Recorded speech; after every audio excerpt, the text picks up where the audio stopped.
All right, in the middle of debating how much money is being spent in Washington, a plan for a so-called bipartisan commission to look at the Supreme Court and whether we need more judges or whether we need term limits for those judges. It's created a firestorm with Republicans saying the president is trying to find a way to pack the court, and others still saying this has nothing to do with that, just a whole nother heated debate to keep the arguing going on top of infrastructure and money being spent and, well, so much happening as we speak. Welcome, everybody.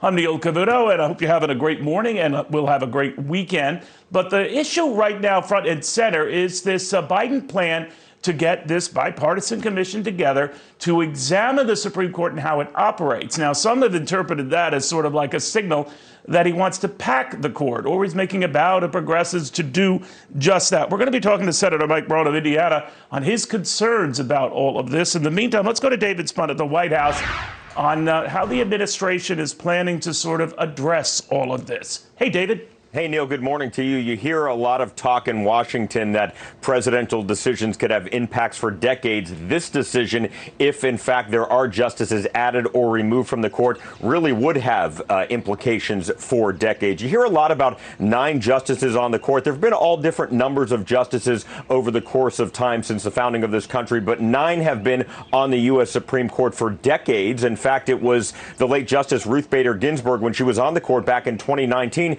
she was talking about this issue in an interview, and she said, quote, 9 seems to be a good number. She's a liberal icon of the court, so many are wondering, what is all the fuss about? Neil, during the presidential campaign just about 6 months ago, then candidate Biden promised a 180-day commission to look at multiple issues on the court, including potentially expanding it. The White House this week announced it's kicking off that study, and it's a bipartisan study. Senate Minority Leader Mitch McConnell blasted the commission, calling it a direct assault on our nation's independent judiciary. But it was Franklin Roosevelt, the president, who decided he wanted to add more justices to the court. His plan was dubbed court packing. It failed, but the criticism lasted for decades. In 1983, Delaware Senator Joe Biden called it, quote, a bonehead idea.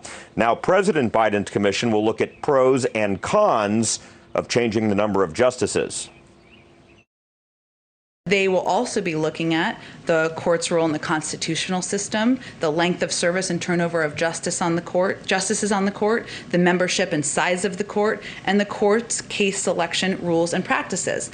In addition to the Supreme Court, much more pressing on his agenda right now, that $2 trillion infrastructure plan, the president pushing to change the tax code. The reason he wants to make sure American companies are actually paying some of those taxes to help with infrastructure, relating those two ideas together. The White House looking at $2.5 trillion over a decade and a half to help finance roads and whatnot. The president wants to increase the corporate tax rate from 21% under President Donald Trump to 28%. Moderate Senator Joe Manchin said, let's just meet in the middle, maybe look at something like 25%. President Biden set to meet with Republicans and Democrats to talk about this issue on Monday. Neil. David Spun at the White House. Thank you, my friend, very, very much. Well, as David touched on here, back in the day, Ruth Bader Ginsburg expressed concern about increasing the number of justices on the Supreme Court. So in just the past week has Justice Breyer. Take a look. 9 seems to be a good number, and it's been that way for a long time. What I'm trying to do is to make those whose initial instincts may favor important structural change or other similar institutional changes, such as forms of court packing, think long and hard before they embody those changes in law. 3, 2. Indiana Republican Senator Mike Braun with us right now. Senator, thank you very much for joining us. What do you think of this looking at the Supreme Court, looking at all possibilities, including the term and the length of the term of justices, and even how many justices we have? What do you think? Well, we just heard a bonehead idea. RBG said 9's a good number.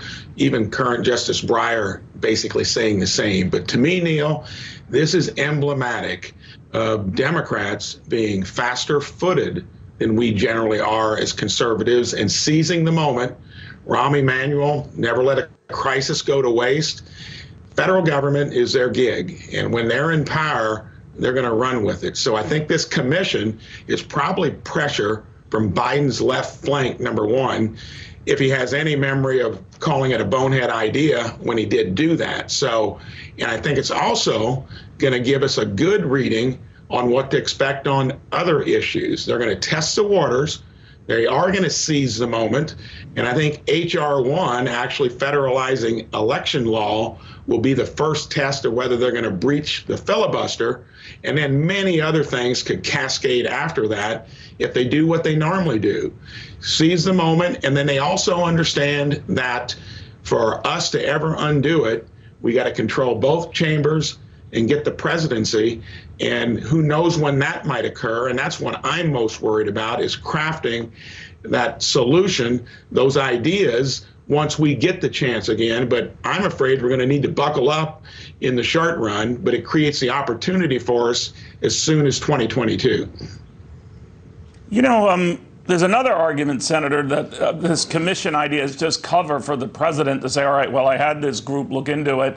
And they're not supposed to make any formal recommendations, I understand, so I don't know what the commission's purpose is going to be. But having said that, that this will be his chance to tell progressives who maybe pushed him into this, we explored this, didn't seem like a good idea, we're moving on. What do you think? And I think that's could be. He is trying to navigate, I think, the hard pressure he's getting from the House. You can see they're dumping bills into the Senate left and right. Schumer is basically accommodating by taking this stuff directly to the floor. But for President Biden, when he talks about unity, wanting to involve the other side of the aisle, he's got a difficult straddle there. And in my opinion, it'll really be interesting to see if he does hold to unity, getting a little bit of bipartisanship. So far, if you look at the COVID relief bill, that was not the case. I also fear that the infrastructure bill will be a repeat of that. And then I think you can just extrapolate from there what to expect with some of this more out on the edge stuff. You know, when we're talking in the last minute or so we have here, Senator, you mentioned the infrastructure plan and what the president wants to do on that. He's meeting with a bipartisan group that will include some Republicans, next week. So he's saying he's open to ideas, but a lot of your colleagues are saying, well, he isn't open to any of our ideas. Do you think such meetings are a waste of time? I think from my perspective, I was over there not when the 10 or 11 Republicans went over there to talk about the last big bill, which none of our ideas, nor did it get one Republican vote. I was over there for a supply chain. And I think a lot of that, I'm starting to get the feel that is for show, and that they're going to plow forward and do it in a way that is mostly going to suit their needs. And my fear is that when you flood the market, the political market, with all this government largesse through the COVID relief bill, which was barely that because it was mostly about other stuff. Infrastructure, I traveled the state the last 2 weeks getting input from legislators, people around my state of Indiana. And of course, they love all the money that's falling from the federal tree, but they know that doesn't make sense midterm and long term. But I think it's just part of a calculation that they smoke screen us with that and then start to dump some of the stuff that would necessitate breaching the filibuster. And then my main concern is once they do that, does it cascade into things even that are their crown jewels, like Medicare for all, Green New Deal. And we got to be prepared for it because they err on that side rather than bipartisanship and trying to do stuff more slowly. We shall see. Senator, good seeing you again on this Saturday. Have a wonderful weekend. Senator Mike Braun of the beautiful state of Indiana.